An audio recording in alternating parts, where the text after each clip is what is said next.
Acho que entrou um pessoal novo aí. Eu me chamo Elvis, trabalho na disciplina de filosofia. A gente já está no nosso quarto encontro, né? E lá no Drive, né, vocês vão ter acesso às aulas anteriores. Né? A gente trabalhou até o momento conteúdo de introdução à filosofia, né? Apresentou essa disciplina, né, que exige uma linguagem totalmente diferente e apresentou seus propósitos e suas motivações e também como que ela funciona no Enem, né, que é o nosso interesse maior aqui, preparar vocês para lidar com as questões de filosofia no Enem. E no segundo encontro, eu abordei os filósofos pré-socráticos, né, a filosofia da natureza. Terceiro encontro, eu abordei o pensamento clássico, né, o pensamento de Sócrates, Platão e Aristóteles. E aí hoje, nosso encontro vai ser sobre o chamado pensamento helenístico ou filosofia helenística, né, que vem após o período clássico, né, a divisão historiográfica da sociedade grega tem esse período como aquele momento entre os séculos 4 e 1 antes de Cristo. Os materiais vocês encontram no Drive. Isso vocês podem falar com a Carol, né, que ela vai explicar direitinho como que vocês acessam.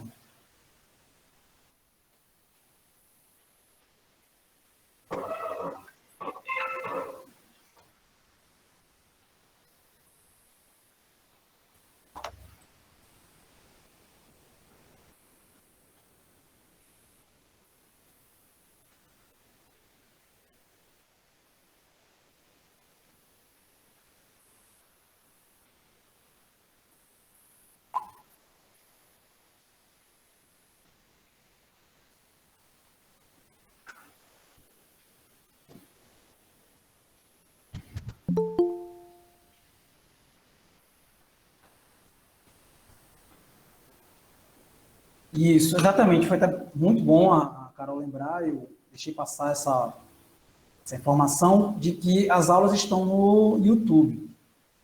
Né? As aulas anteriores, no caso da minha disciplina, são 3 encontros que vocês podem acessar pelo YouTube.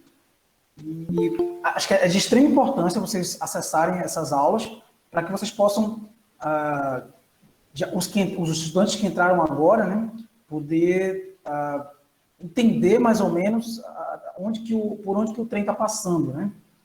Então, eu imagino que a disciplina de filosofia ela traz uma dificuldade maior em relação à linguagem, né? Ela tem muitos termos, aparecem muitas palavras que não são do uso corriqueiro do dia a dia de vocês. Então, muitos desses termos foram explicados nas primeiras aulas, né? Então, é muito interessante que vocês possam acessar essas aulas no YouTube durante a semana, né? Para poder acompanhar melhor, não só a minha disciplina, mas todas as outras disciplinas, né? E, sim, hoje nós vamos iniciar esse período que nós chamamos de período helenístico. Mais uma vez, eu peço para que vocês, ao ter dúvidas, né, não tenham vergonha, podem parar a aula, né, podem abrir o microfone e perguntar, para que a gente até consiga se envolver mais, né, para que a gente consiga causar uma certa interação diante de toda essa artificialidade promovida pela tecnologia, né?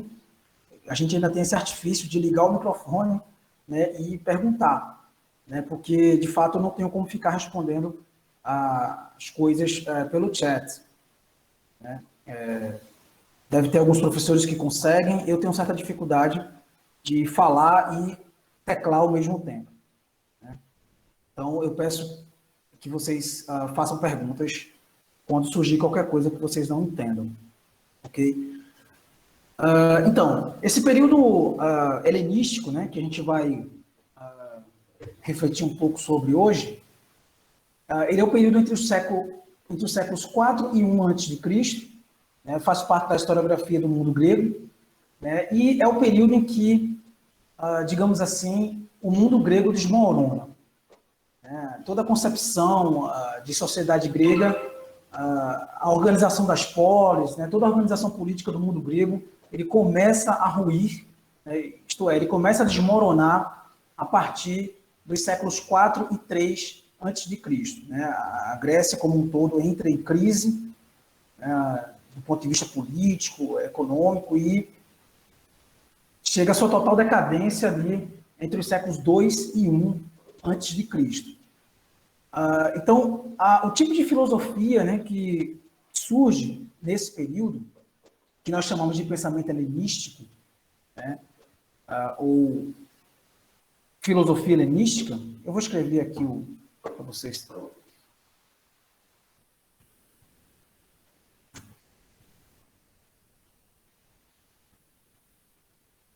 O termo helenístico, né, como vocês estão observando aí no chat, ele quer dizer grego, né? O termo elas quer dizer Grécia, em grego. Então, quando a gente fala pensamento helenístico, se refere ao pensamento grego.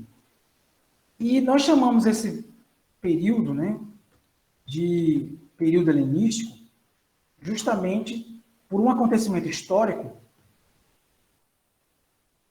que provavelmente vocês ouviram falar, que é filosofia helenística. É o momento em que a grande expansão militar de Alexandre o Grande. Todo mundo aqui já ouviu falar em Alexandre o Grande, né? Alguém aqui não ouviu falar em Alexandre? Eu já ouvi falar. Certo. Não, professor. Professor, com licença. À vontade. Então, por isso chama a Grécia de República Helênica?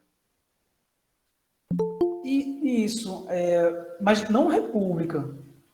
Onde foi que você viu isso? Na aula de geografia, nome da Grécia, oficial dela. República Helênica. Atualmente, né? Atualmente, de fato, pode se chamar assim, né? A República Helênica, né? Que seria a nação grega. Mas no período antigo, do qual eu estou tratando aqui, né? Que é o período antes de Cristo, a gente não chamaria elas, né? O Aélade, né? Que é a Grécia, de república. Né? Porque a ideia de república só surge com a Roma. Né? República só nasce em Roma, esse conceito político de república. Mas eu entendi o que você quer dizer. Atualmente se chama, a gente pode chamar a Grécia de República Helênica. Né? Mas no mundo antigo não, porque os gregos não desenvolveram o conceito de república. Curiosamente, embora o principal livro de Platão, né, o filósofo grego do século III, se chame A República, mas esse nome A República no livro de Platão, ele é uma referência moderna. Na verdade, esse termo república, ele nem existia para os gregos. Né? O nome correto para o livro do Platão deveria ser Politeia. Né? Politeia, no grego, quer dizer uma espécie de administração, né, ou regime político, e não república. Mas, enfim, são problemas... Oi, fala. Como o senhor estava dizendo quem era Alexandre Grande mesmo? Eu já vi esse nome em algum lugar, só que eu não me lembro muito. Ele era um tirano? A gente pode sim chamar de tirano, de fato, né? Ele era um macedônio, né? Filho de Filipe II, né? Ele vinha de uma aristocracia, né? A Macedônia era uma das cidades, né? Era uma das polis gregas, mais ao leste, né? Ali mais próximo da Ásia, né? E Alexandre, que é conhecido como o Grande, né? Ele foi capaz de a maior expansão, né, do mundo ocidental antigo foi exercida, uma expansão militar, né, foi exercida por Alexandre. E é fundamental a gente ter isso em mente aqui, embora a nossa aula seja para conhecer, né, as escolas filosóficas helenísticas, né, ou seja, a nossa aula é mais para conhecer conceitos e não para abordar aspectos históricos, mas nesse início, né, nessa introdução ao pensamento helenístico, é fundamental entender a importância, né, dos feitos de Alexandre nesse contexto, né, do período helenístico. E alguém já deve ter ouvido falar, né, Alexandre foi um grande conquistador, né, militar, né, no mundo antigo, talvez o maior do Ocidente, e ele foi o primeiro a pensar sobre a união das cidades gregas. Eu falei aqui nas primeiras aulas que a Grécia Antiga ela era um conjunto, né, de mais de 100 ilhas, né, isto é, um arquipélago, né, um conjunto, um enorme arquipélago, e cada ilha era uma polis. Né? A palavra polis quer dizer cidade, né, em grego. Então, um conjunto de mais de 100 ilhas, e essas polis, né, ou seja, essas cidades, elas eram totalmente independentes. Cada cidade possuía a sua própria lei, sua própria economia, seu próprio exército, seus próprios deuses, a sua própria moralidade. Enfim, cada cidade grega ela era completamente independente, né? Era uma polis. E o primeiro homem a pensar na possibilidade da união de todas essas polis e na consolidação de uma nação grega, né, de uma grande Grécia, foi Alexandre. Nesse sentido, Alexandre foi um tirano, mas um tirano muito visionário, né, que pensava que, ao unir todas as cidades gregas, ele tornaria a Grécia mais forte, e assim tornaria a Grécia invencível, né, diante de outros povos. Né? E, deste modo, o Império de Alexandre, né, cresceu de uma maneira que Alexandre conquistou várias terras na Ásia, chegou até a Índia, né, terras na África, foi até o centro da Europa, e todas as ilhas gregas. Né? Então, Alexandre conseguiu, né, de fato, unificar, né, a Grécia, conquistou vários outros territórios em outros continentes. No entanto, tudo isso, como a Solange falou, tudo isso Alexandre fez como tirano. Né? Em momento nenhum, Alexandre perguntou para os indivíduos de outras ilhas, de outras cidades da Grécia, se eles queriam ser unificados. Na verdade, Alexandre conquistou tudo isso de forma militar, né? Através de guerra, através de seu poderio bélico, né? de sua estratégia militar. Então, de fato, Alexandre pode ser, sim, compreendido enquanto um tirano, mas, fundamentalmente, Alexandre é um conquistador. Né? E, deste modo, ele ficou conhecido na história, né, como Alexandre o Grande. E esse conteúdo é um conteúdo comum de história, né? Mas, como eu já falei, para que a gente possa começar a tentar compreender o pensamento helenístico, né? Ou seja, o pensamento que se desenvolve nesse período, a partir do século IV, III a.C., até o processo de romanização da Europa, é fundamental mostrar, né, trazer aqui os feitos de Alexandre. Porque, até então, a filosofia, né, ela era praticada independentemente em cada cidade, né, nas polis. Só que, a partir das invasões, né, dos macedônios, né, isto é, do exército de Alexandre, todas essas fronteiras, né, foram destruídas. Né? Tudo passou a ser o Império de Alexandre. Né? Então, isso vai gerar uma mudança radical no modo de pensar do homem grego. Esse é o ponto. Percebem? O ponto é que as invasões, né, as investidas militares de Alexandre, né, e as mudanças políticas efetuadas através dessas invasões vão mudar radicalmente o modo de pensar do homem grego, né, para o bem e para o mal, mas, de todo modo, vai ferir aquilo que os homens gregos tinham de mais efetivo, que era a sua forma política. Né? A filosofia grega ela era muito dependente do modo de vida grego. Eu tratei isso aqui nas primeiras aulas. Né? A filosofia, né, a matemática, toda a ciência do homem grego, a física, né, toda a ciência do homem grego ela era muito dependente do modo de vida grego, e esse modo de vida grego era dependente da política grega, isto é, da polis. com os ataques, né, com as invasões de Alexandre e com o processo de destruição, né, do modo de vida grego, da política grega e o desmoronamento dessas polis, modifica-se radicalmente o modo de ver o mundo, né, dos gregos e, consequentemente, a própria forma de fazer filosofia.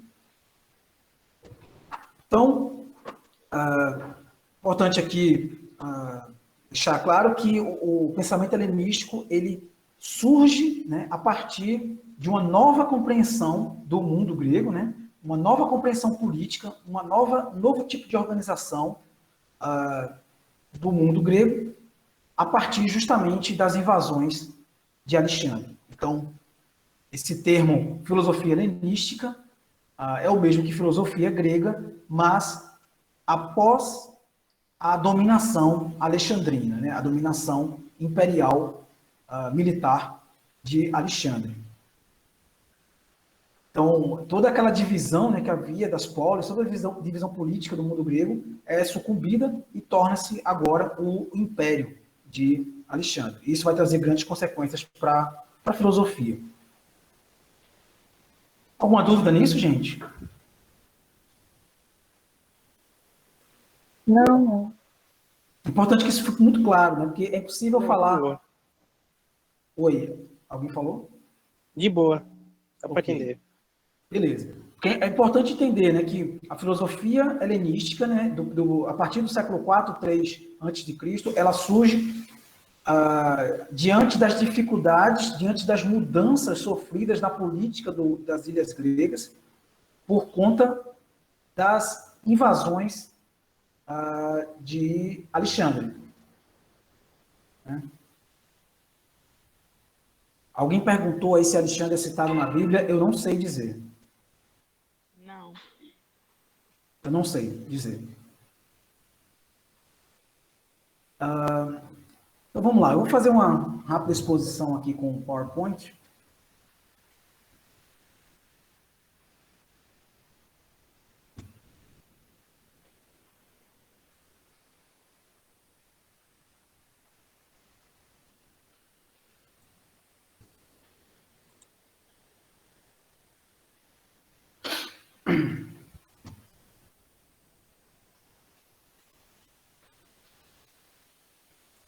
Professor, Oi, pode só falar. para saber aqui se minhas anotações estão de acordo, no caso, a filosofia helenística é a mesma coisa da filosofia grega, não é isso?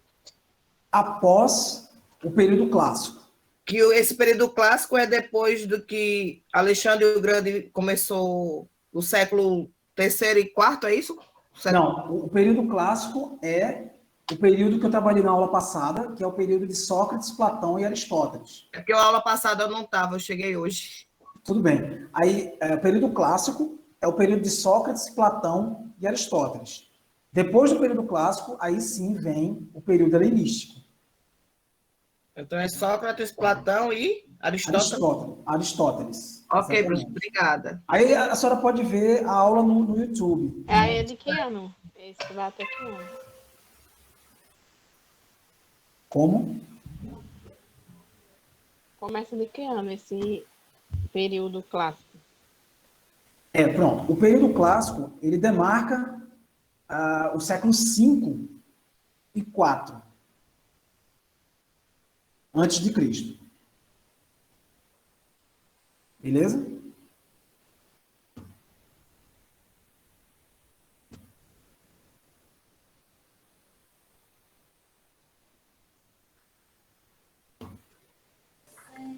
Professor, posso fazer uma perguntinha aqui? Pode sim.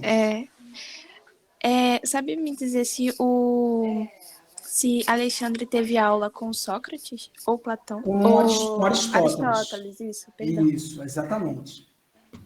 Eu acho que ele ainda era com uns 14 anos, certo? Isso, É porque ele era criança, né? Porque, na verdade, isso fazia parte do tipo de educação do homem grego, né? Não existia escola na Grécia Antiga, né? Então, era comum que os aristocratas, né, isto é, que as famílias nobres, contratassem um paedagogos, né, que é o termo em grego, para que ensinasse exclusivamente ao filho, né, sobre tudo, né, matemática, física, sobre a natureza, né, que era a biologia, que ensinasse história, que ensinasse a própria filosofia.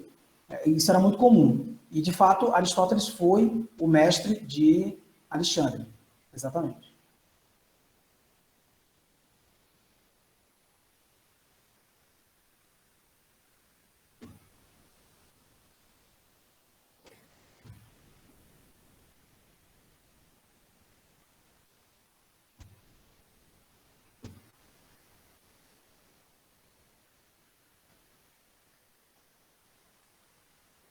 Pessoal, está aparecendo para vocês o slide? Não, né? Não, só aquela Não, professor. na pasta. Certo.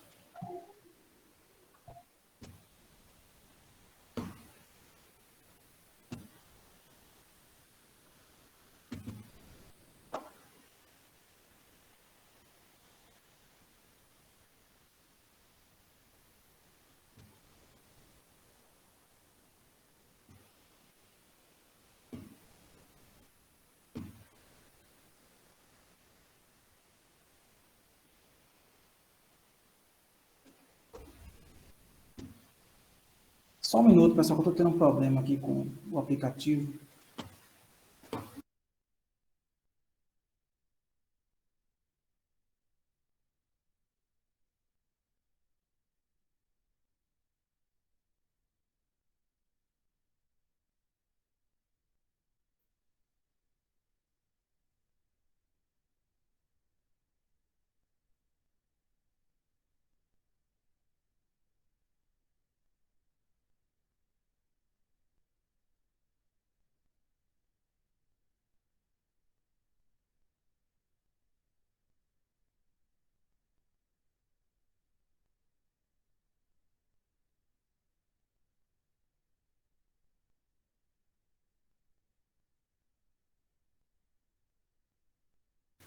Pronto, pessoal, agora todo mundo está vendo? Sim, professor. Sim, sim. Sim. Ok.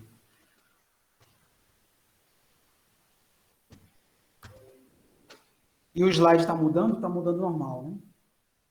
É assim. Ok. Isso. Então é isso, né? Esse tipo de pensamento que surge, né, a partir desse período helenístico, né? Ele é marcado por essa expansão militar, né, de Alexandre, né, que era um macedônio, como eu falei, que teve esse sonho de unificar toda a Grécia, né, e suas expansões chegaram até a Ásia e a África. Como a colega falou, né, Alexandre foi pupilo, né, foi aluno de Aristóteles, né, então Alexandre teve uma formação filosófica, né, teve uma formação como filósofo, e era um grande estrategista de guerra. Então ele sonhou com essa Grécia unida. No entanto, a maioria dos gregos não concordavam com essa ideia de uma Grécia unida, né? Os gregos eram povos bastante desunidos, assim, cada ilha grega pensava de um jeito, cada povo grego pensava de uma maneira diferente. Então, evidentemente que Alexandre não agradou a maioria dos gregos, né? Mas ele foi um tirano, né? E tinha esse sonho cosmopolita, né, de fazer a unificação da Grécia. No entanto, o ponto da nossa aula aqui é justamente compreender o que é o helenismo, né, e suas principais correntes. Correntes ou escolas helênicas, né? Corrente ou escola é praticamente a mesma coisa, né? Então a gente já entendeu aqui que helenismo é esse momento, né, em que Alexandre, com a sua expansão militar, ele leva, né, a cultura grega a vários outros lugares do mundo, né? Ele unifica a Grécia e leva a cultura grega para vários recantos do mundo. E esse momento a gente chama de processo de helenização do mundo, né? Ou seja, ele cria uma espécie de mundo helênico. Alexandre julgava, né, que a cultura grega era a mais bela, né, e deveria ser propagada para todos os lugares do mundo que ele conhecia, evidentemente. Mas esse momento em que Alexandre consegue levar a cultura grega para o resto do mundo, ela não só se sobrepõe quanto às outras, mas ela se mistura com as outras, né? Então, esse momento helênico, né, ou esse helenismo, ele é também um período de mistura de culturas, né? Percebe? A gente pode dizer que o helenismo, ele é um momento em que, em primeiro lugar, a cultura grega, ela se expande pelo mundo conhecido da época, e ela, ao mesmo tempo, se mistura com a cultura indiana, com a cultura egípcia, com a cultura dos romanos, né, que posteriormente vão absorver muito da cultura grega, já depois da morte de Alexandre, né? Então, pode-se dizer que é um momento em que há uma grande mistura cultural. E essa mistura de vários elementos culturais vai influenciar diretamente o modo de pensar filosófico. A filosofia grega será diretamente influenciada por essa grande mistura de culturas exercida através da expansão militar de Alexandre. Então, hoje a gente vai conhecer, né, vou apresentar para vocês, 4 das principais escolas, né, helenísticas, né? Não só apenas 4, mas eu vou apresentar as 4 mais importantes que talvez caiam no Enem, né? As 4 mais abordadas. A primeira é o ceticismo, né? A palavra ceticismo vem de skeptikos, do grego, né? Que quer dizer dúvida. Né? Alguém já ouviu a palavra cético? Sim. Já. Então, o que quer dizer cético?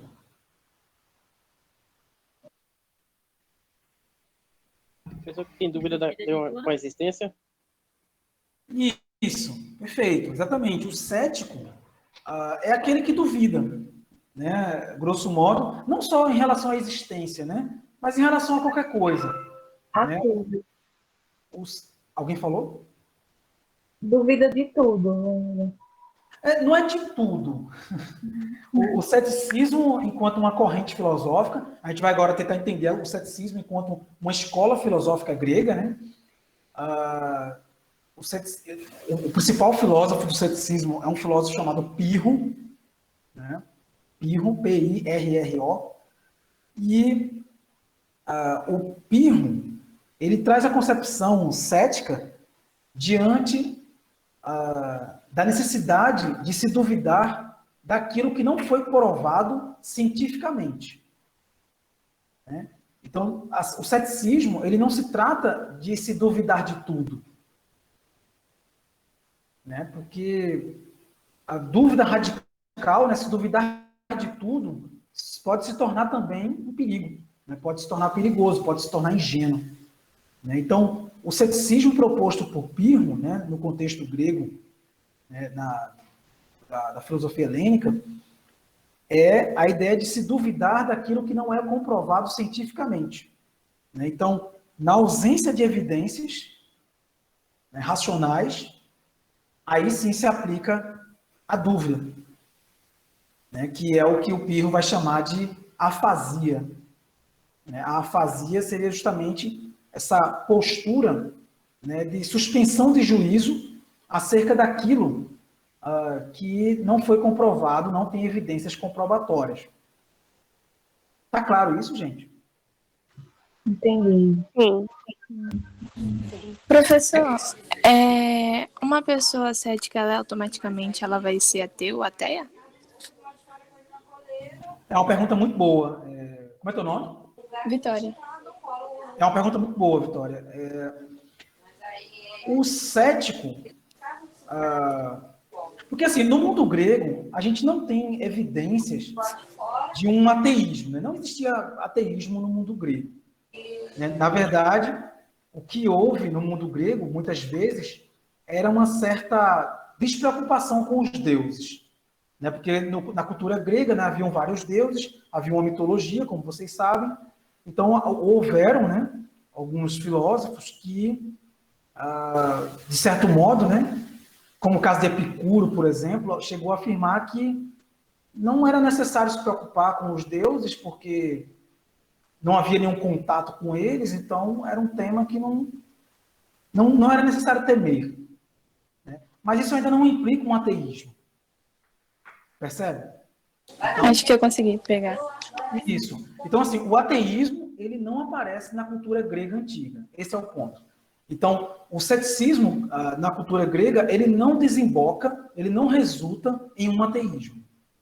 Tá claro isso? O fenômeno do ateísmo na sociedade ocidental, ele é um fenômeno já do século XIX. Ou seja, ele é muito recente. Ele é muito recente. Aí, assim, falar sobre ateísmo é um fenômeno agora, 150 anos, acho que uns 130 anos para cá, que começou a se falar sobre ateísmo. Mas antes disso, era impossível esse tipo de afirmação, né?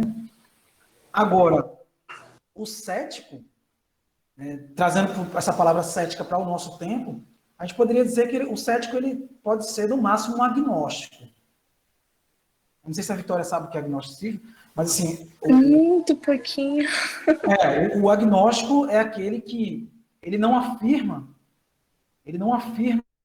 que Deus não existe. Mas ele também não afirma que sim. Ele não afirma nem que sim, nem que não. O agnóstico seria aquele que, diante do mistério da vida, ele simplesmente aceita, humildemente, que não sabe de nada, né? Que não tem como afirmar se existe ou se não existe. Esse seria o agnóstico. Então, o agnosticismo, ele está mais próximo de um cético. Percebe? Entendi. O ateu não, né? O ateu é uma espécie de religioso ao contrário. Porque na dúvida ele poderia ficar na dúvida, o cético ele poderia ficar na dúvida tanto se Deus existe quanto se Deus existisse, né?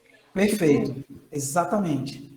Isso é o que a gente chama de afasia no grego, né? Professor? Você suspendeu o juízo, né? Oi, pode falar. Obrigada. Opa, uma dúvida. Só um minuto, uma dúvida. O niilismo, ele se encaixa onde nesse ponto? Em lugar nenhum. Porque o niilismo... Não tem. Não, o niilismo ele é um fenômeno que só passa a ser debatido também no século XIX. Sim, entendi. E a gente está falando aqui de 3, 4 séculos antes de Cristo. Né? O compreendo. niilismo, a tua pergunta é muito boa, inclusive. O niilismo, ele passa a ser um tema de debate já no final do século XIX, né, com alguns filósofos como Schopenhauer, com Nietzsche, né, com Feuerbach, né, e no século XX ele passa a ser o grande tema da filosofia, que é um tema que eu vou abordar aqui no final do nosso curso, porque é um tema que cai bastante no Enem. Né? Mas Então agora, seria mais contemporâneo. Totalmente contemporâneo, exatamente. Sim, obrigado. Então o niilismo, ainda não se fala em niilismo no mundo grego. Então, grosso modo, né, para a gente dar um passo, o ceticismo é uma corrente filosófica do período helenístico, fundada por Pirro, né, filósofo chamado Pirro, que parte do pressuposto de que nós não podemos afirmar nada se nós não comprovamos. Está claro isso? Sim. Então, o cético, esse termo ele é muito mal usado hoje em dia, né? Ele é muito mal compreendido hoje em dia. Às vezes as pessoas acham que ser cético é duvidar de tudo. Né? E, na verdade, não se trata disso, né? Porque duvidar, um exemplo, eu não posso duvidar de que eu estou aqui. Concordam? Enfim. Então, eu não posso ser cético quanto à minha existência. Porque senão eu caio numa espécie de espiral enlouquecedor. Né? Mas eu posso duvidar de outras coisas. Né? E para eu duvidar de outras coisas também eu preciso não ter evidências que me comprovem, porque se alguém me prova algo, então eu tenho uma tendência a seguir aquelas evidências e aquelas provas. Ceticismo não tem nada a ver com negacionismo. Percebem? A negação, normalmente, ela parte de uma certa ignorância. Né? Se alguém te prova uma coisa, se alguém te evidencia uma coisa, e você mesmo assim insiste em negar aquilo, aí isso não é ceticismo, isso é ignorância. Seria mais ou menos aquela questão dos terraplanistas, quem acredita que a Terra é plana? Por aí, exatamente. Por aí, né? O terraplanista, ele seria um negacionista, Uhum. beleza? Eu já ouvi falar dessa loucura aí, por alto. Mas, assim, o terraplanista, ele seria um negacionista, e não um cético. Beleza? Podemos passar para a próxima. Alguém tem alguma dúvida? Sim, sim. Porque surgiram dúvidas muito boas, as perguntas muito boas. E é bom que eu também não fico falando sozinho. Né? Professor, licença. Pode falar. No caso, o ceticismo teria a ver com o... Como é que eu posso falar?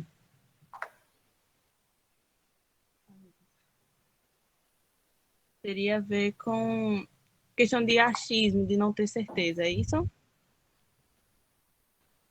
Na verdade, o ceticismo ele é uma atitude, né, filosófica, né, intelectual, que propõe duvidar de determinada coisa até que seja provado e evidenciado que aquilo é verdadeiro. Então, o ceticismo ele seria contrário ao achismo. Tá mais claro agora? Sim, sim. Opa, professor, outra dúvida. Pode falar. Em caso de uma pessoa cética, é possível ela estar em um meio religioso ou ela tem que ser não cética, no caso? Tua pergunta é maravilhosa.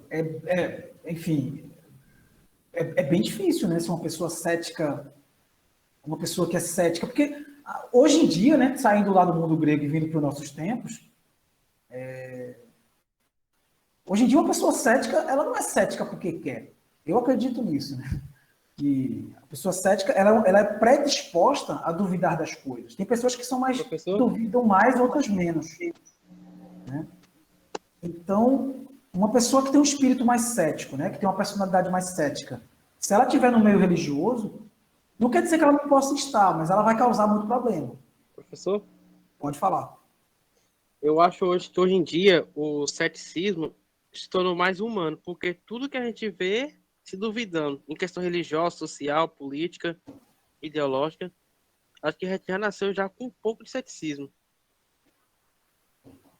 Eu até concordo contigo,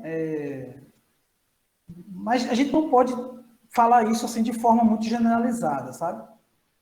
Porque se a gente vai numa igreja pentecostal, sei lá, tá lotado, cara. Então, aquelas pessoas não são céticas. Aquelas pessoas, elas estão... Eu sou um. Então, exatamente. Eu Aquelas sou um pessoas... que se falar uma coisa ceticista, é capaz de levar uma pisa. Exatamente, né? Assim, eu discordo assim, de você de achar que as pessoas estão céticas. Discordo. As pessoas, cada vez mais no nosso mundo, diante dos vazios, né? Diante da falta de sentido da vida, as pessoas estão cada vez mais procurando coisas para se contentar, para se preencher. E isso pode ser a religião, isso pode ser a ideologia, isso pode ser um partido político, isso pode ser uma causa social, isso pode ser a família, o casamento, filhos, isso pode ser qualquer coisa.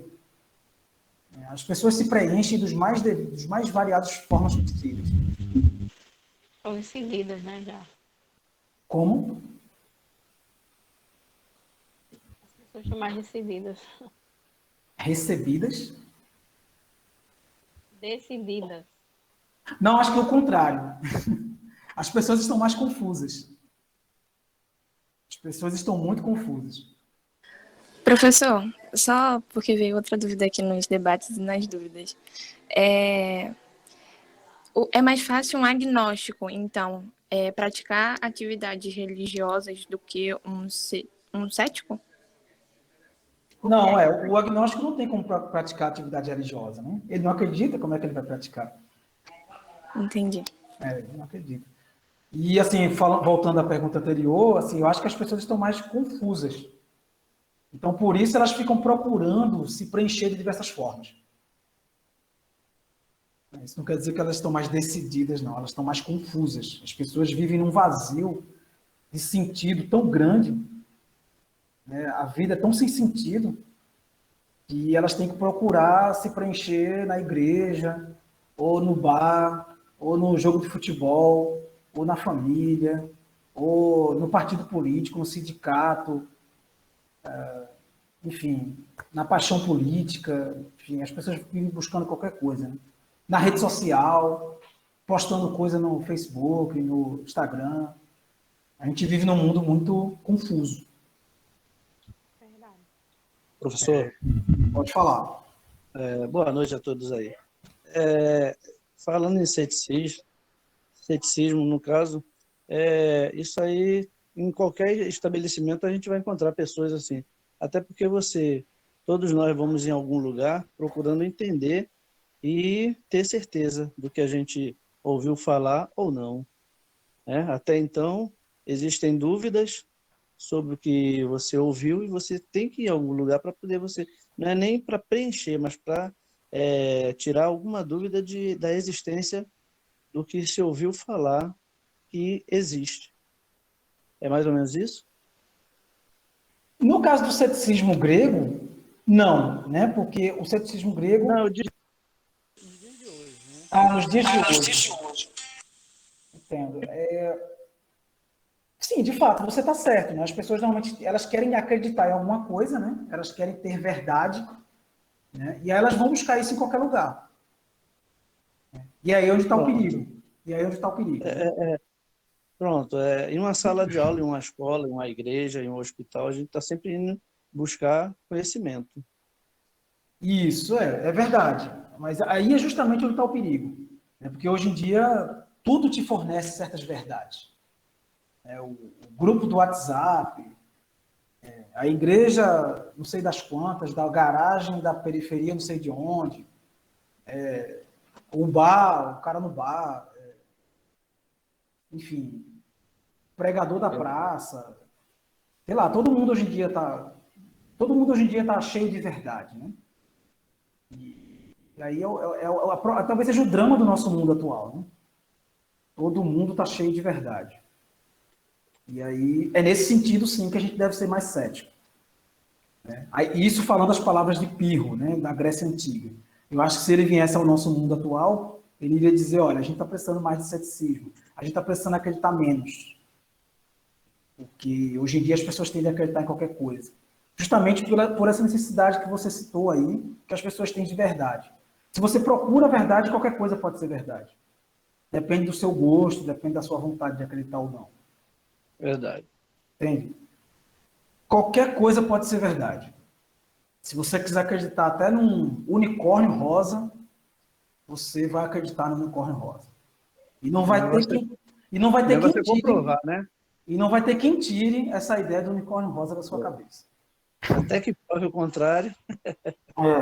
É um negócio difícil. Ô, professor, É um negócio difícil. Oi. nesse caso do ceticismo que o senhor está falando, ele é embasado mais em ciências prováveis, no caso é a ciência que a gente vive hoje em dia, fabricação de vacinas, coisas que são mais comprovadas, ele está embasado mais no meio científico, no caso. Isso, exclusivamente. O ceticismo proposto por Pirro lá na Grécia Antiga, ele serve como estratégia até os dias de hoje. Né? Ele é uma estratégia filosófica justamente de duvidar de tudo aquilo que não é provado. E justamente, ele é um contrastismo. Percebe? Assim, Sim, obrigado. porque, como eu falei anteriormente, no mundo hoje em dia, todo mundo tem sua verdade, todo mundo tem seus achismos, todo mundo acha alguma coisa. Então, assim, o Pirro, né, no ceticismo grego, ele ia dizer, olha, ninguém sabe de nada, então é melhor todo mundo ficar calado, né, e vamos buscar evidências na ciência. Porque se existe alguma coisa que pode dizer alguma coisa, é a ciência. Isso seria a opinião de Pirro na Grécia Antiga. Então, ele seria contrário ao achismo. Professor, no caso aí, professor, seria de qualquer ciência, né? Porque, no caso, a gente ouve muitas histórias sobre os dinossauros. Então, A única forma da gente ter uma autenticidade desse conhecimento é através dos geólogos que encontram vários fósseis, não é isso? Isso, arqueologia, né? Os arqueólogos. Exatamente. Na verdade, a arqueologia é uma ciência muito transdisciplinar, né? O arqueólogo, ele dialoga com o historiador, ele dialoga com o químico, ele dialoga com o geólogo, com o geofísico, ele dialoga com o geógrafo. A arqueologia é uma ciência que ela dialoga com várias outras ciências para poder trazer evidências sobre qualquer coisa, né? Por exemplo, os dinossauros. Perfeito, exatamente. A gente só é passivo de acreditar que existiu dinossauro porque a arqueologia traz o osso lá e mostra para a gente. Então, assim, se a gente duvida que existiu dinossauro, o arqueólogo vai ter um arcabouço científico para mostrar que houve. Percebe? Então, mais ou menos nesse sentido, né? Todas as ciências elas vão servir para trazer evidências sobre aquilo que a gente não é capaz de descobrir sozinho. Ok. Beleza? Então, vamos passar para a segunda escola helenística, né, que eu vou apresentar para vocês, é o estoicismo. O estoicismo é uma escola filosófica que ela se desenvolve bastante no mundo romano. Né? O período ali que Roma invade a Grécia, né? E o período de expansão ali do mundo romano é muito marcado pelo crescimento do estoicismo. E o estoicismo, ele tem como característica principal uma busca ética. Né? A busca do estoicismo é uma ética. Né? Ética no sentido de uma busca de pensar como o homem pode ser feliz. Como os seres humanos podem ser felizes. Né? E a gente tem alguns filósofos importantes do estoicismo, né? Como Sêneca, como o próprio Marco Aurélio, que foi um imperador romano. Né? E essa escola filosófica chamada estoicismo, ela traz como sua principal meta a ideia de felicidade. Só que felicidade para o estoico, né? Felicidade para essa corrente filosófica, ela não tem nada a ver com essa ideia de felicidade que nós temos hoje em dia. Né? Vale lembrar que no período em que o estoicismo é desenvolvido, o mundo europeu ali vivia grandes catástrofes, né? Viviam grandes guerras, vivia um período de medo. Né? Então, para o filósofo estoico, estar vivo e estar com saúde e não ter muitos problemas já era um grande motivo de felicidade. Né? A felicidade promovida, né? Ou a felicidade buscada, né, pelo estoicismo, ela não tem nada a ver com a felicidade buscada no mundo contemporâneo. Porque no nosso tempo, né, a felicidade para muitas pessoas é ter dinheiro, né? Felicidade é ter poder, felicidade é comprar um carro, felicidade é comprar um apartamento, felicidade é casar, é ter filhos, é ter uma família. Mas isso tudo faz parte de uma felicidade contemporânea. É uma felicidade muito mais do mundo capitalista. Né? Para o movimento estoico, né, para a escola estoicista, não tem nada a ver com isso. Na verdade, os filósofos do estoicismo, eles iriam afirmar justamente o contrário. De que a felicidade estaria em não ter com o que se preocupar. A felicidade para o estoicismo, ela se estabeleceria numa espécie de imperturbabilidade. Viver uma vida leve e imperturbável. E para isso a pessoa teria que abrir mão de todos os vícios e todas as paixões humanas. Então, o estoicismo, ele traz essa concepção de felicidade, uma felicidade que ela é desapegada. De certo modo, o estoicismo ele é um pouco parecido com algumas doutrinas do budismo. Vale dizer, como eu falei anteriormente, que os gregos, nesse período, eles tiveram muito contato com os orientais, com os povos da Ásia. Então, pode-se dizer que o estoicismo também tem influência da cultura oriental. Então, o estoicismo é uma filosofia ética, né, que busca a felicidade, mas felicidade para o filósofo estoico estava atrelada ao desapego, né, a chamada ataraxia. Eu vou explicar esse termo mais na frente. A ataraxia seria justamente a imperturbabilidade, você ter uma vida da qual você não se perturba com nada. Seria a ausência de aborrecimentos, a ausência de decepções, a ausência de desejos, né? A ausência de paixão pelas coisas, né? Seria a ausência de expectativas, né? Seria a ausência de ansiedade. Isso seria felicidade para o estoico.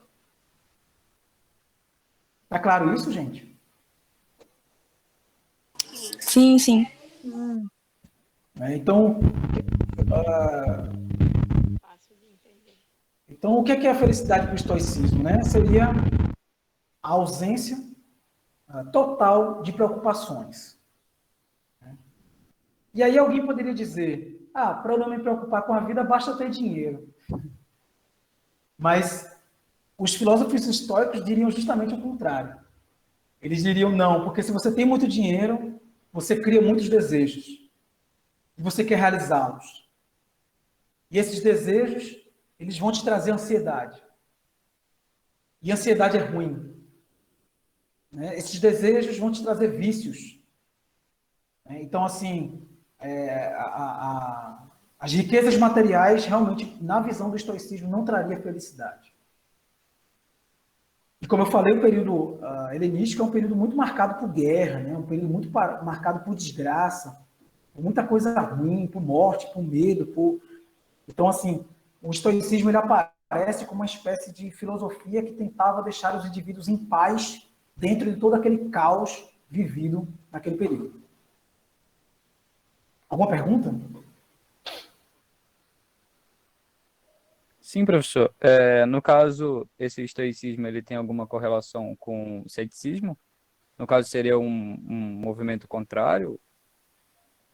Por o Não, ceticismo ele se preocupar muito com os questionamentos e tal, e o estoicismo ele deixar o indivíduo mais sem pensar em muitos problemas? tua pergunta é muito boa. Na verdade é o seguinte, né? Não, assim, respondendo de forma mais direta, não, estoicismo e ceticismo não têm conexão direta, porque o ceticismo ele é uma atitude mais científica, como a gente já viu. Né? Ele é uma atitude necessária para a ciência, né? Para a filosofia e consciência. E o estoicismo ele tem uma prática, né? Ele tem uma ética, né? E interiorização. Né? O estoicismo ele está mais voltado para uma espécie de meditação, para uma relação de tu contigo mesmo. Entende?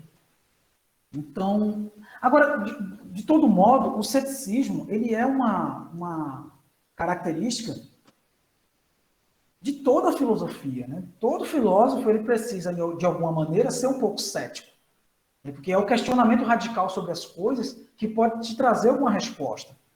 Se tu não te pergunta sobre nada, tu não tem como achar nada também. Se tu não pergunta sobre as coisas, tu não tem como perceber nada de diferente. Tu vai só aceitar aquilo que te dizem em todo lugar. Que é o caso do ceticismo. Né? Então, o ceticismo ele é fundamental para qualquer tipo de filosofia. Agora, no caso do estoicismo, o estoicismo é uma atitude ética, né, de interiorização, né, de busca de uma felicidade interior. Né, uma felicidade que não depende de nada. Né? O estoico seria aquele que, sem dinheiro, sem bens, sem família, sem nada, e ele seria feliz. Pode falar. Oi, Carol.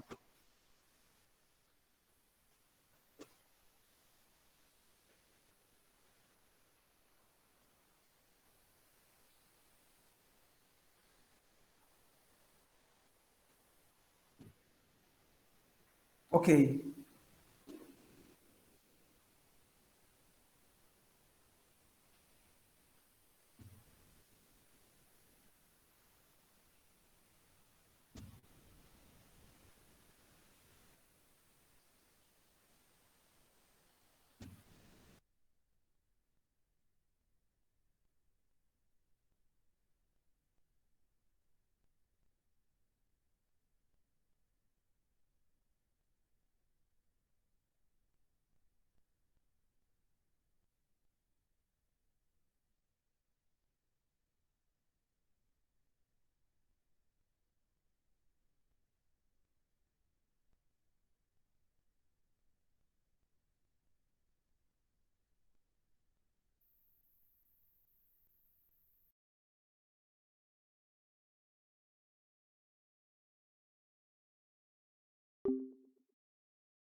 Eu não quero cansar vocês. Não, tudo certo. Ok, vamos ver se a gente está adiantado para vocês não ficarem cansados com raiva de mim.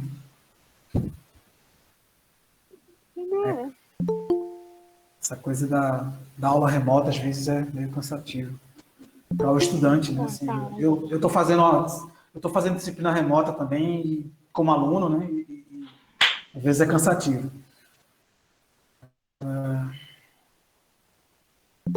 Então, vamos lá, deixa eu tentar aqui de novo.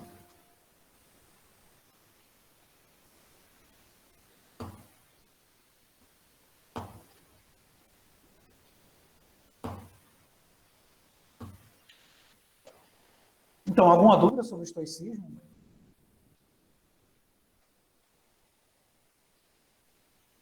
Não. Ok. Vamos lá.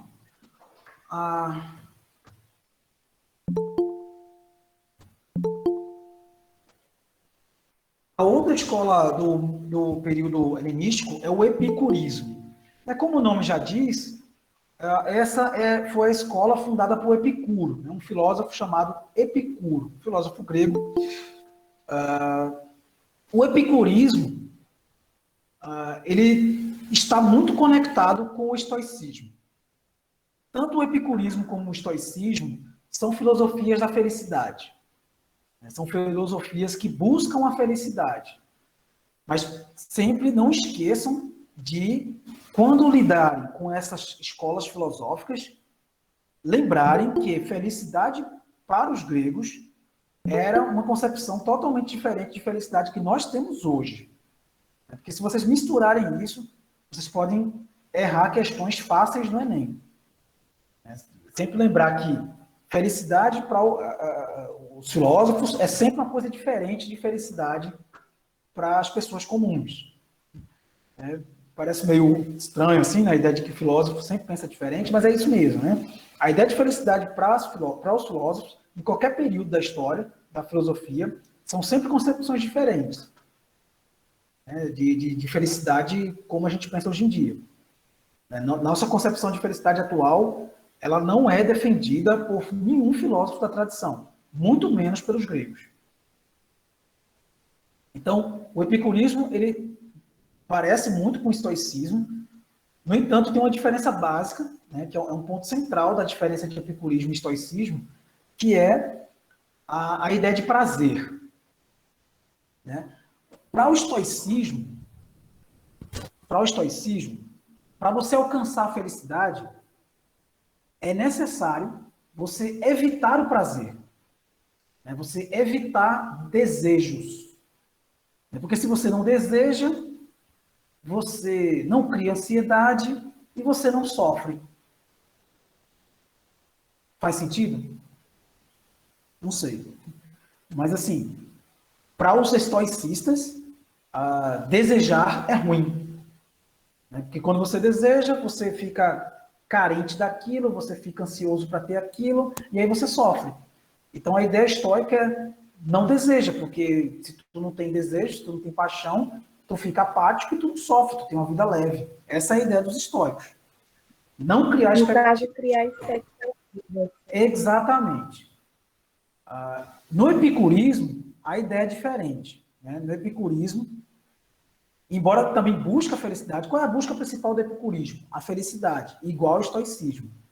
No entanto, para Epicuro, né, para o filósofo Epicuro, a felicidade, ela é quando você realiza o desejo. Ela se dá quando você cumpre o prazer. Né? Agora, o que é prazer para Epicuro? Aí está o ponto, né? Porque cuidado para não entender da forma errada, né? Entender, então o Epicuro acha que é para todo mundo sair fazendo sexo sem parar. Né? Não é bem isso. Então para o epicurismo, para ser feliz, a gente tem que comer uma comida que a gente gosta todo dia, de manhã, de tarde, de noite. Também não se trata disso. Né? Se eu não estou enganada, tem base bíblica também, né, sobre esse epicurismo. Eu acho que mais no estoicismo. Na verdade, não é na verdade, é a Bíblia que tem base no estoicismo, e não o contrário. É. Não, na verdade, eu acho que é uma história que tem uma parte lá sobre esse tipo de prazer que tem que satisfazer.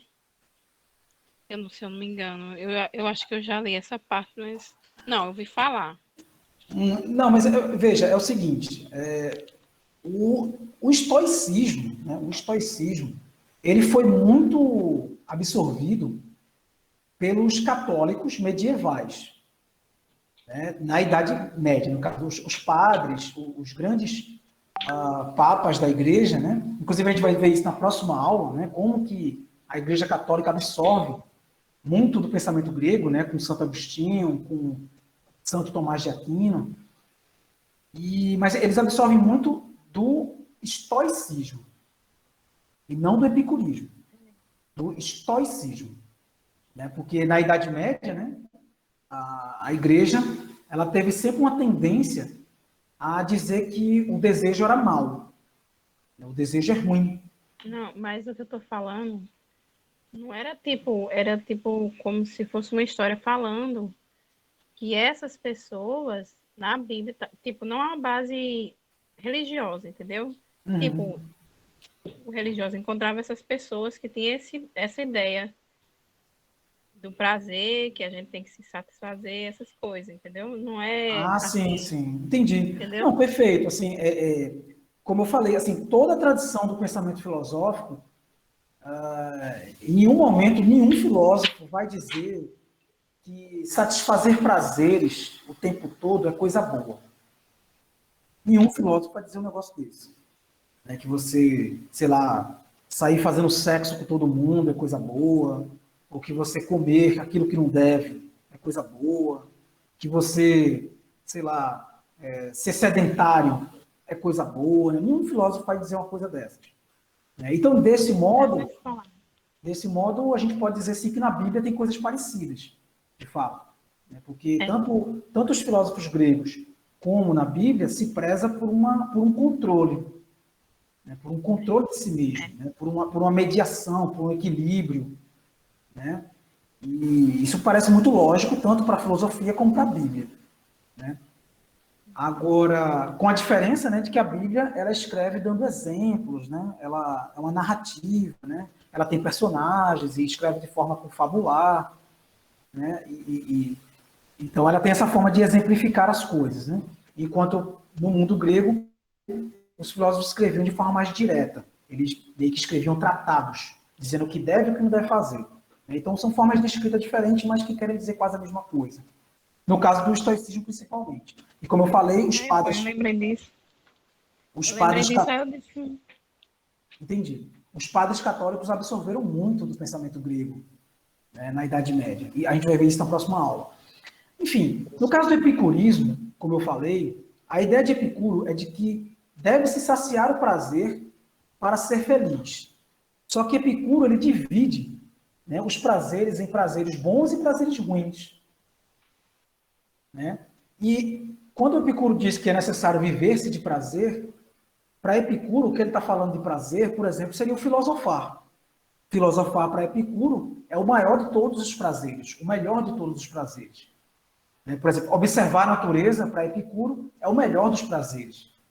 Observar a natureza, contemplar os astros, fazer cálculos geométricos, para Epicuro esses seriam os grandes prazeres. Os prazeres da razão.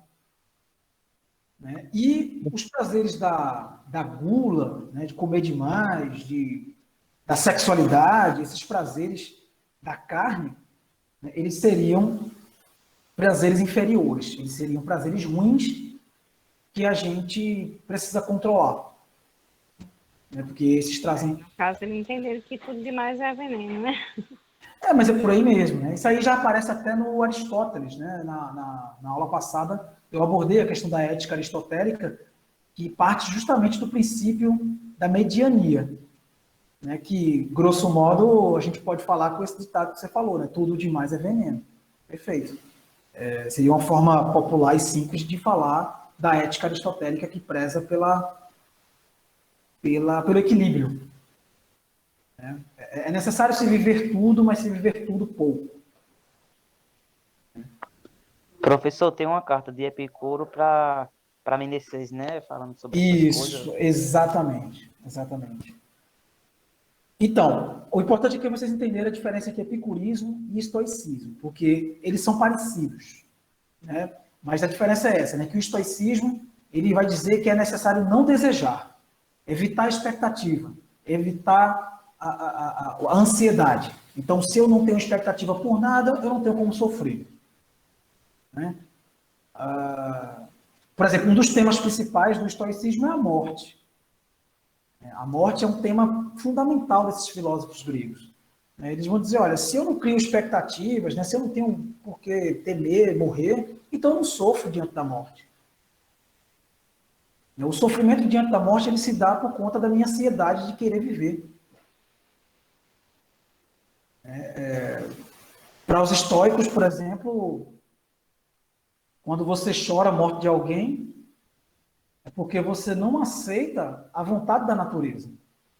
E se você aceitasse a vontade da natureza, você também não sofreria, porque a morte é a única certeza que a gente tem. Então, por que a gente se descabela na frente da morte? Se ela é a única certeza. É uma coisa meio contraditória, né? meio ridícula do ser humano. Né? A gente se descabela diante da morte, só que ela é a única coisa certa. Os filósofos desse período, né, os estoicos, os epicuristas, eles tinham muito essa reflexão sobre a morte, né? De como aprender a morrer feliz. Como ficar feliz diante da morte. Porque ela é a vontade da natureza. Professor, então, resumidamente, o epicurismo é a busca do prazer e saciar o prazer. Os prazeres bons, né? Os prazeres superiores. Sim. Seria o da contemplação, né? Seria os prazeres da filosofia, né? Os prazeres da vida filosófica.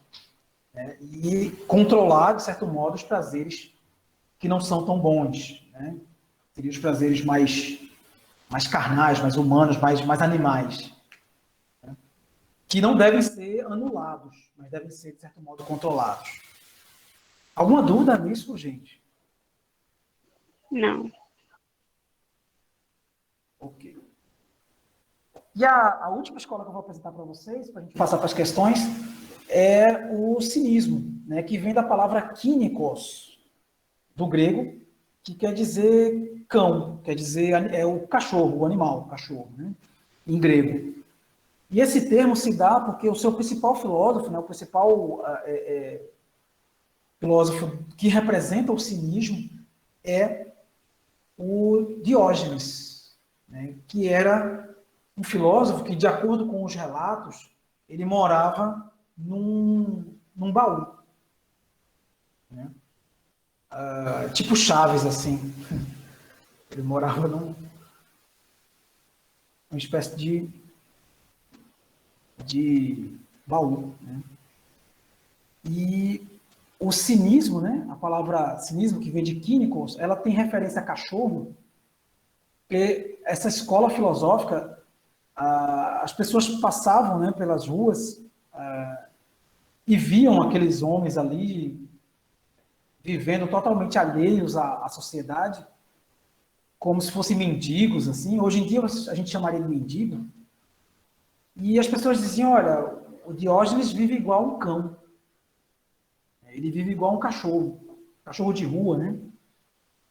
E essa filosofia que se desenvolve através do cinismo, ela é uma filosofia também muito voltada para essa coisa do desapego.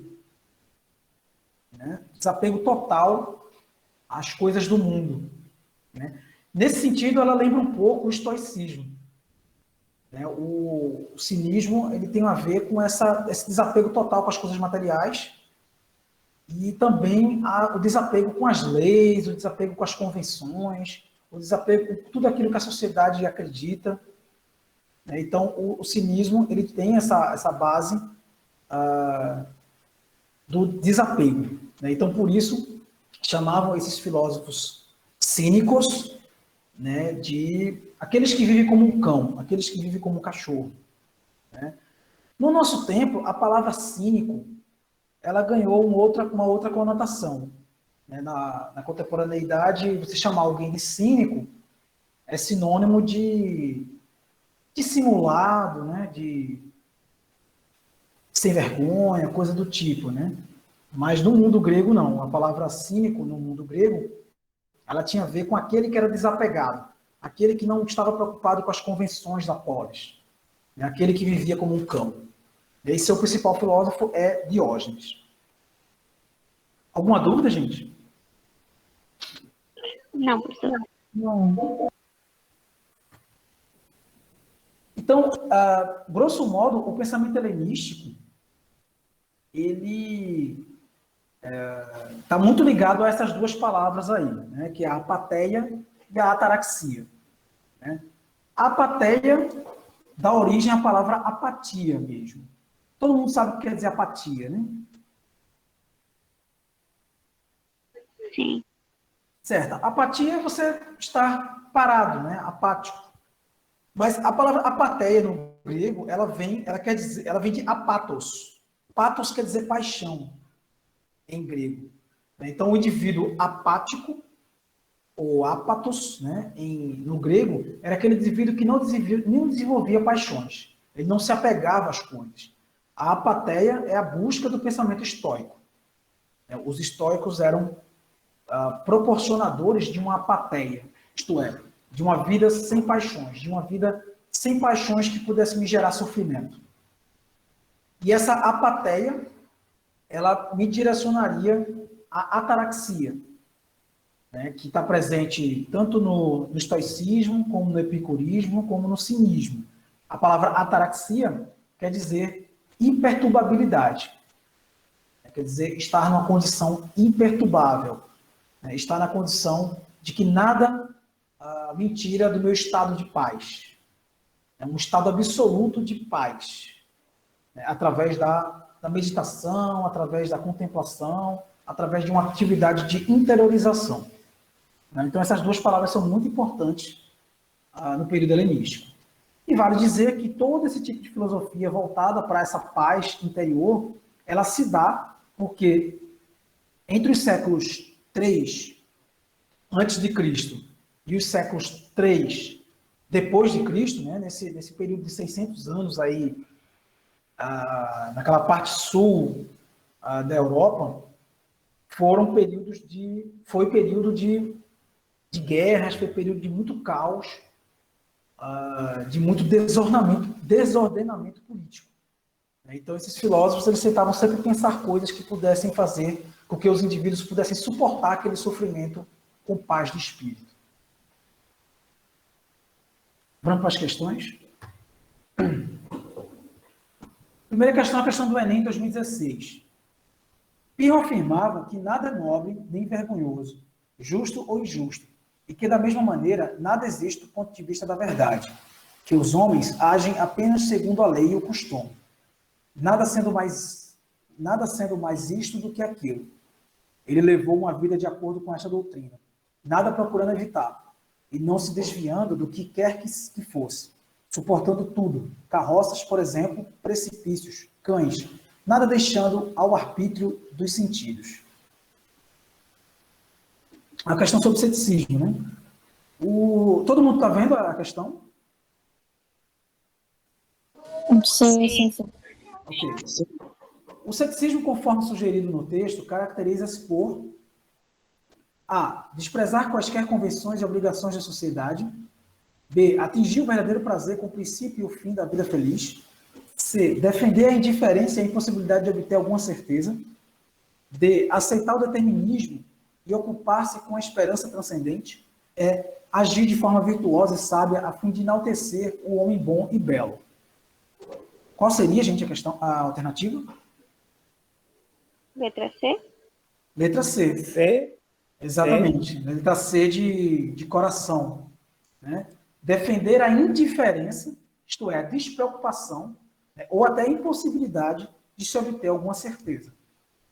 Então, a última coisa que Pirro estava preocupado era em ter certeza de alguma coisa. E essa é a atitude filosófica fundamental. Buscar certezas não é uma atitude filosófica. É como a gente comentou anteriormente, né? A gente busca certezas de uma série de coisas, né? Busca verdades e tal. O filósofo não busca verdades. Ele não busca certezas. Pelo contrário, a dúvida é o sentido da sua prática. 2. Enem 2014, né? Alguns dos desejos são naturais e necessários, outros naturais e não necessários, outros nem naturais nem necessários, mas nascidos de vã opinião.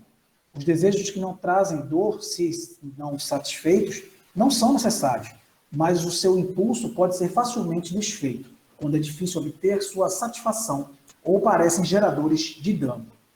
Epicuro. No fragmento da obra filosófica de Epicuro, o homem tem como fim A. Alcançar o prazer moderado e a felicidade. B. Valorizar os deveres e as obrigações sociais. C. Aceitar o sofrimento e o rigorismo da vida com resignação. D. Refletir sobre os valores e as normas dadas pela divindade. E. Defender a indiferença e a impossibilidade de se atingir o saber. Qual a alternativa, gente? Letra A. Letra A. Exatamente, gente. Letra A. Alcançar o prazer moderado e a felicidade. Perfeito.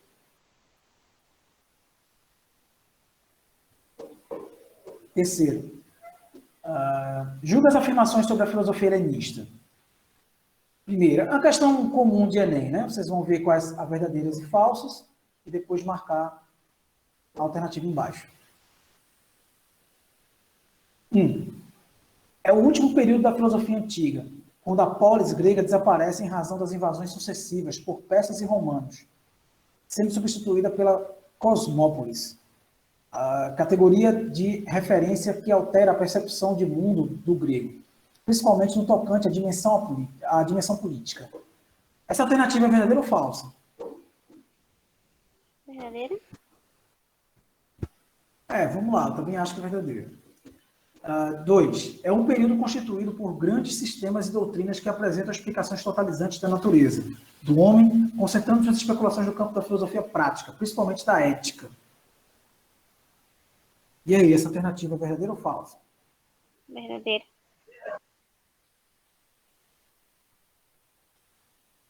Vamos lá. 3. Surgem nesse período a filosofia estoica, o epicurismo, o ceticismo e o neoplatonismo. Estão corretas as afirmativas? Não. Então, eu sei por que você está dizendo não. Porque eu não falei sobre neoplatonismo, eu falei sobre cinismo. Não foi isso? De fato, mas o neoplatonismo também é uma escola helenística.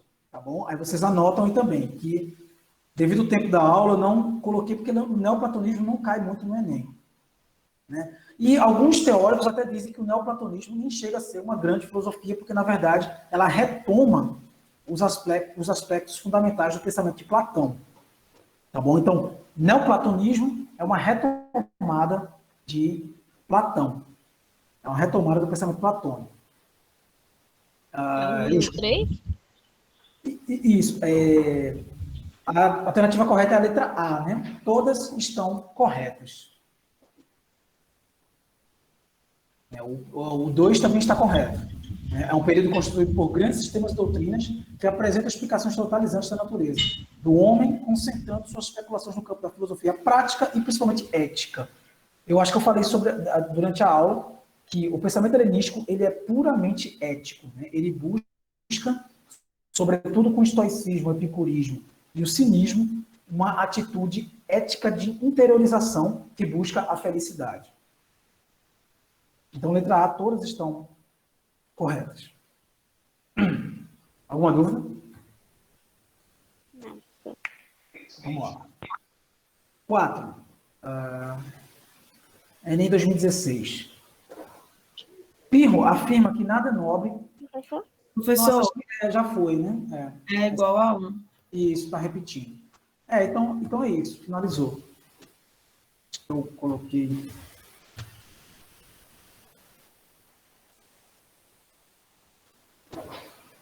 Então é isso, gente.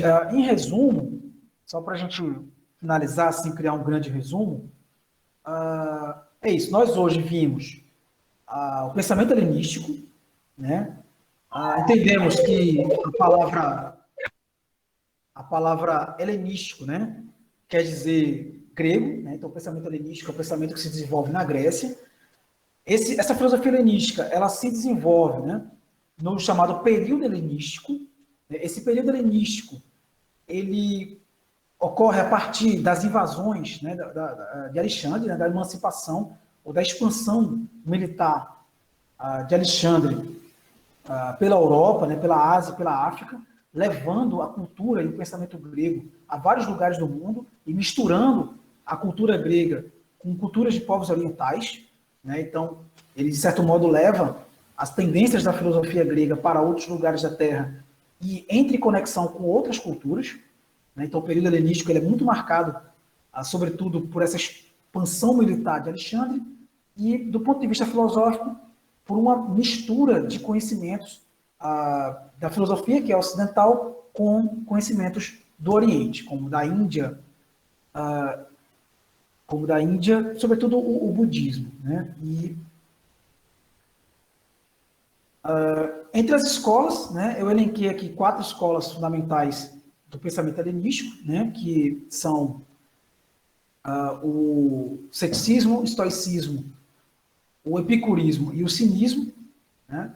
O ceticismo aparece, né, como uma escola que propõe uma atitude fundamental que está presente em toda a história da filosofia, né, que é essa atitude cética, né, essa busca, né, de pensar muito mais a dúvida, né, sem uma obrigação de achar a verdade, né.